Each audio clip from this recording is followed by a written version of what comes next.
venu pour une partie de pêche au brochet. Nous allons faire une pêche au leurre. Bagarre.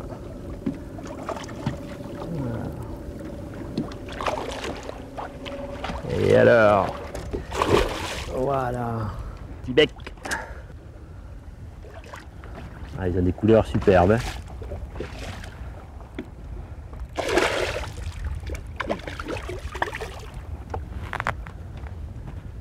Toujours le moment le plus délicat quand le poisson arrive au bateau.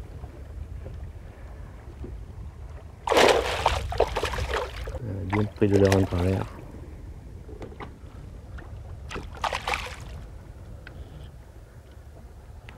Il bagarre bien. Hein.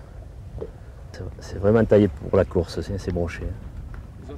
Ouais, fuselé comme ça, c'est superbe. Dans une eau claire en plus. Allez, on va essayer de l'attraper. Tu me feras peut-être passer la pince, Marc. On va essayer de l'attraper. Voilà. Alors là, on va en profiter pour le remarquer. Je pense qu'il a mangé des écrevisses. Puisque l'alimentation ici, quand même, numéro 1, c'est de l'écrevisse. Tu vois, Marc hein. La bosse qui correspond certainement à des écrevisses à l'intérieur du poisson. Vu les animations qu'on effectue. Animation très lente, bien sûr. Alors, une pince qui est bien pratique pour attraper les poissons. Parce que bien sûr, comme tout le monde le sait, les brochets sont pleins de dents. À savoir qu'il y en a 720, ce qui est tout à fait considérable. Il y a des reflets avec la lumière qui sont superbes. On le remet à l'eau? Un petit Marc? Allez, on le remet à l'eau.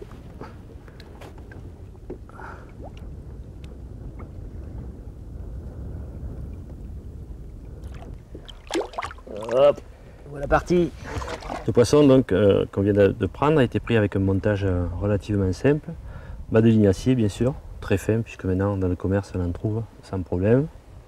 Émerillon, agrafe. Tête plombée avec une forme un petit peu particulière. Comme on pêche très profond, cette forme permet au leurre, quand il descend, de basculer comme ça jusqu'au fond. Ça fait qu'il y a une animation supplémentaire. Bon, le leurre, puisqu'on en parle, voilà, un leurre tout simple, de petite taille par rapport aux poissons qu'on pêche, mais aujourd'hui les poissons sont difficiles et on s'est rendu compte qu'il fallait les pêcher avec des petits leurres. Donc, un leurre traditionnel, pour le monter, une petite astuce. C'est-à-dire l'astuce consiste à mettre le leurre comme ça, l'hameçon donc parallèle au leurre, et prendre la dimension à laquelle on va faire ressortir la pointe avec le pouce tout simplement. On le pique. C'est assez dur, mais on y arrive. Et on fait ressortir la pointe où on avait le pouce, ce qui permet d'avoir le leurre qui est parfaitement monté. Voilà. Voilà. Super. Toujours mordu sur un petit leurre. Très très beau combat.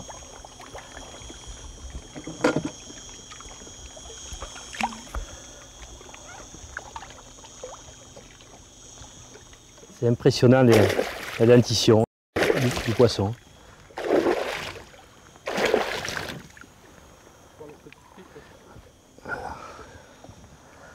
Alors, je vais essayer de le prendre. Voilà. Très très belle dentition. On va pouvoir le voir. Alors, on voit également pourquoi on en décroche beaucoup. Le trou fait pendant le combat le prouve bien. Le fait d'avoir ajouté un triple voleur, qui vient d'ailleurs juste de tomber, nous a permis certainement de piéger le poisson. Là on voit très bien les dents. Ils sont vraiment armés pour manger les écrevisses. Et les poissons bien sûr aussi. Très très beau poisson. Allez, petit bec, retour à l'eau. Hop, on va l'oxygéner un peu. Et voilà, il est parti. Touche. Aïe. Poisson. Ouais. Ouais. Ah, c'est un petit. Ah, il est petit. Ouais. Allez, voilà. Petit brocheton. Ah, Ah ouais, il est pris grâce au triple à l'hameçon voleur. On le voit sous la tête. Là. On va essayer de le sortir. On donnera l'explication des décrochages de ce matin et peut-être de l'efficacité de cet après-midi. Là on le voit très bien. L'hameçon principal n'est pas pris. Par contre, il est pris par le triple. Voilà. Alors c'est vrai, le poisson est petit, mais le système du triple reste efficace, puisque si on ne l'avait pas mis, on n'aurait pas pris le poisson. Voilà, qui est tout simple. Hein. On va d'abord décrocher délicatement le poisson et le remettre à l'eau, en espérant qu'il devienne bien gros. Voilà. On le remet à l'eau. Hop. Allez, brochet va grandir. Voilà l'habitant supplémentaire du lac et la nourriture certainement essentielle des carnassiers, notamment des brochets, puisque le lac est rempli de brochets, l'écrevisse. Donc tout ce qui va pouvoir être ressemblant par la forme, par la couleur et par l'animation que le pêcheur va pouvoir donner à ses leurres, doivent et devraient fonctionner. C'est ce qu'on a essayé de mettre en œuvre. Donc voici ces fameux leurres. Les écrevisses, c'est vrai que bon, là, on voit que c'est un leurre, hein, mais on retrouve les pattes, on retrouve des pattes relativement mobiles, des couleurs un petit peu différentes, à savoir que les couleurs, quand les leurres sont dans l'eau, changent également, hein, donc il y a des variations, mais tout ça est bien ressemblant à l'écrevisse.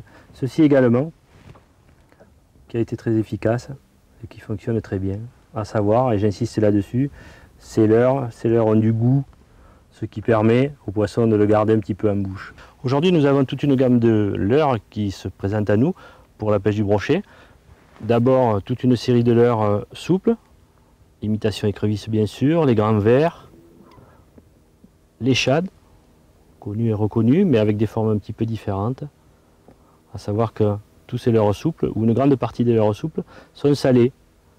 Le goût étant un atout considérable, dans la mesure où le poisson, quand il prend le leurre, quand il le met en bouche, il a tendance à le garder un peu plus longtemps, ce qui permet au pêcheur d'avoir un peu plus de temps à son tour pour le ferrer. Donc ça, c'est la première famille de leurres, les leurres souples. Ensuite, il existe tout un panel de leurres qu'on peut utiliser ou à la surface ou un petit peu sous l'eau, ce genre-là. Donc leurre bruyant, une hélice, ça s'appelle un buzzer. Ça marche également pour d'autres poissons, mais c'est très redoutable pour le brochet. Poisson à hélice, également leurre de surface. Bien entendu, on n'oubliera pas les cuirs ondulantes, qui restent toujours d'actualité, même si c'est des leurres anciens. Ça fonctionne toujours vérifier l'armement, mettre des bons triples, quelquefois il faut même les changer par rapport à ce qu'on trouve directement dans le commerce. Alors là, dans cette boîte, c'est un petit peu particulier, c'est toute une gamme de gros leurres. Comme vous pouvez observer, c'est vraiment des leurres importants. Ce sont des leurres en bois qui viennent d'Angleterre, qui sont utilisés pour la pêche du brochet et qui fonctionnent dans tous les lacs. Dans tous les lacs d'Europe, on peut prendre du poisson comme ça. En rivière, c'est un peu plus difficile à utiliser, mais en plan d'eau, ils vont tous fonctionner. Alors là, nous avons un poisson nageur un petit peu particulier, d'un concept différent, c'est-à-dire une partie rigide et une partie souple. Poisson nageur qu'on peut faire pêcher pratiquement jusqu'à 4 mètres de profondeur. Un autre leurre en bois, d'un concept un petit peu différent, puisque celui-ci est articulé, de taille relativement conséquente également, mais qui a la particularité, au niveau de l'animation, de faire pratiquement un tour complet. On a l'impression que le devant regarde le derrière. Alors ceci, ça fonctionne en faisant des grandes tirées sur la canne et des arrêts. Un leurre qui pêche jusqu'à 3,50 m de profondeur. Alors poisson articulé, poisson nageur un petit peu particulier, on n'a pas trop l'habitude de les utiliser chez nous. Par contre, beaucoup utilisés en Angleterre, en Irlande, dans la Baltique également. Des poissons nageurs qui sont à utiliser très lentement, qu'on arrive à faire bouger sur place. On a même l'impression qu'ils regardent derrière pour voir si le brochet le suit. Donc une animation très lente, d'étirée également. C'est des poissons nageurs qui pêchent à des profondeurs de 2 mètres, 2,50 m. On a pris du poisson sur ce séjour, malheureusement, on n'a pas pu, et on ne pourra pas vous les montrer, mais les poissons étaient réceptifs là-dessus, à utiliser le matin de bonne heure ou le soir tard quand les brochets sont en activité. L'animation du jig pour la pêche du brochet ressemble énormément à l'animation du jig pour la pêche du black. Elle est tout à fait comparable puisqu'on rencontre des poissons qui sont très méfiants. Donc le jig va être manœuvré au ras du fond avec une animation relativement lente. Par contre avec peut-être des posées sur le fond un peu plus courts puisque quand même le brochet est censé attaquer. Donc on va le laisser se poser mais pas très longtemps et faire des tirées relativement parallèles au fond, de façon à ce qu'on aille vers le brochet plutôt que lui aille vers le leurre, puisque la pêche étant délicate, les poissons n'attaquent pas, c'est plus par agressivité que pour s'alimenter, donc une animation très lente. Le montage de l'écrevisse, qui sur ce lac et dans de nombreux cas fait partie de l'alimentation, enfin l'écrevisse faisant partie de l'alimentation principale du brochet, va être un petit peu différente. Donc on va faire un montage texan, ce qui va avoir pour but, à un moment donné, sur des petites tirées, de libérer l'écrevisse, donc de détacher le plomb et d'avoir une écrevisse qui est libre, qui va être un peu plus mobile. Également, des tirées parallèles au fond, sans faire des arrêts trop longs. Décoller 50 cm, 80 cm, reposer, dès qu'on est en contact avec le sol, on ranime lentement. Le drop shot, je vais moi personnellement le comparer un petit peu à la pêche à la verticale. J'ai toujours pas compris d'ailleurs ce que c'était la pêche à la verticale, mais la pêche du drop shot, je crois commencer à la maîtriser un petit peu. Donc, le système consiste à mettre le plomb sur le fond et animer donc l'écrevisse ou l'imitation d'écrevisse, comme vous voyez sur le montage, de haut en bas.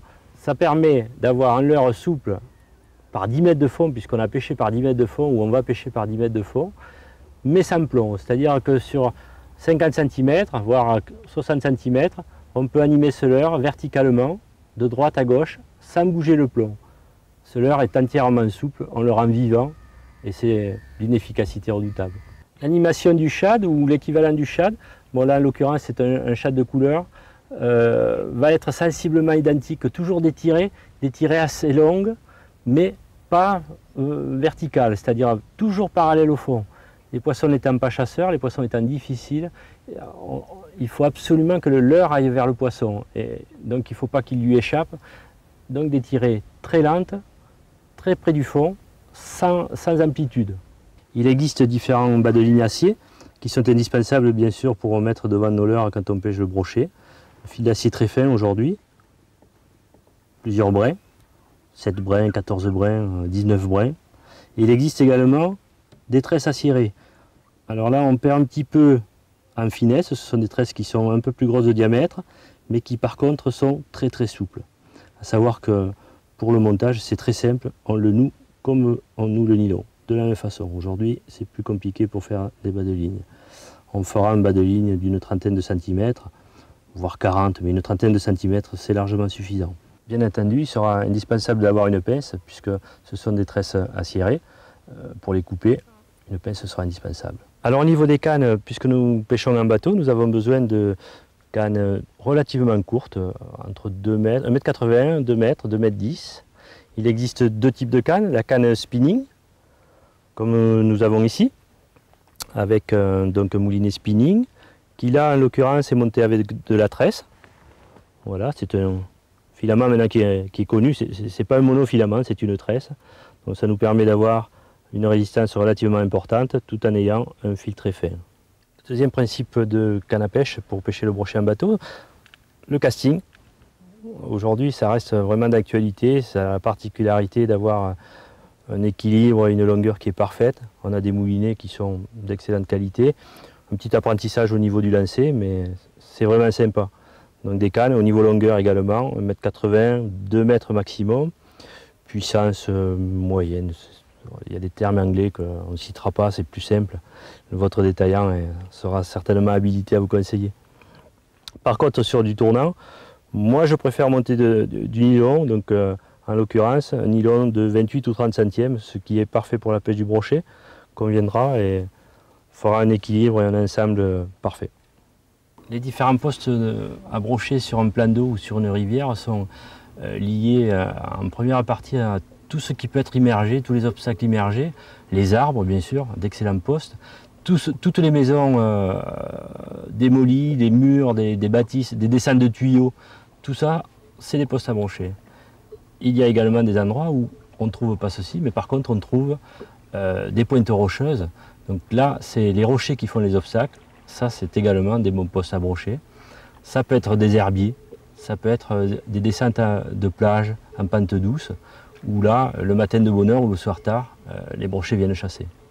Tous ces postes-là sont à prospecter, avec différents leurres qui vont à leur tour pêcher plus ou moins profond par rapport aux obstacles. Alors, le moindre petit gratouillis.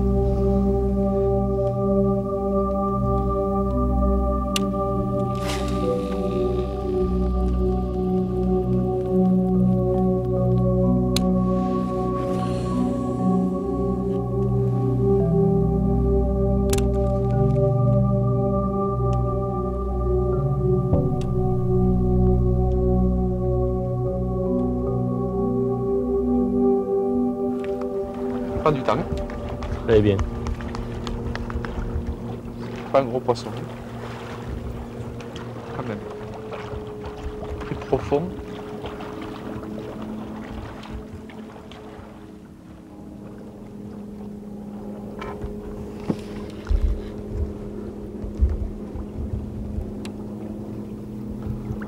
Ah, il est pris sur le côté.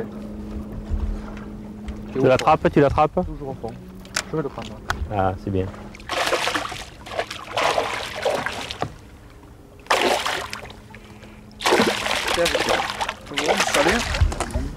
Et la reveut, il redescend. C'est vraiment C'est la grosse différence. Voilà l'utilisation de la canne casting. Donc une petite canne relativement courte, avec une action très parabolique qui permet de ressentir toutes les secousses et tous les à-coups du poisson. Je ne sais pas, il est pris juste sur le côté. On va prendre un peu de temps pour l'assurer.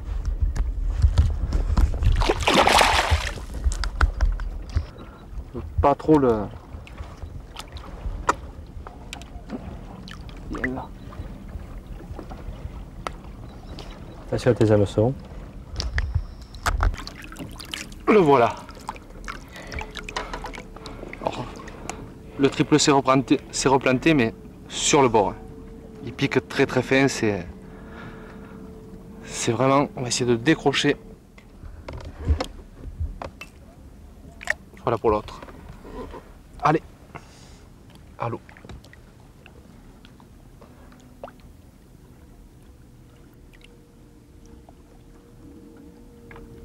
On n'est pas profond, le problème c'est... Voilà. La pêche sous l'eau au leurre souple a été finalement la plus efficace, puisque après avoir essayé des leurres de surface et des leurres de mi-eau, on doit reconnaître que ça n'a pas trop fonctionné, si ce n'est des petits brochetons. Donc tout ça c'est lié aux conditions climatiques. Il faut savoir qu'on peut retrouver les mêmes conditions climatiques sur n'importe quel plan d'eau. Donc à partir du moment où ciel bleu, pas de vent, pas de nuages, cherchez les brochets plutôt au fond, en pêchant très lentement, et vous verrez, ça donnera des résultats.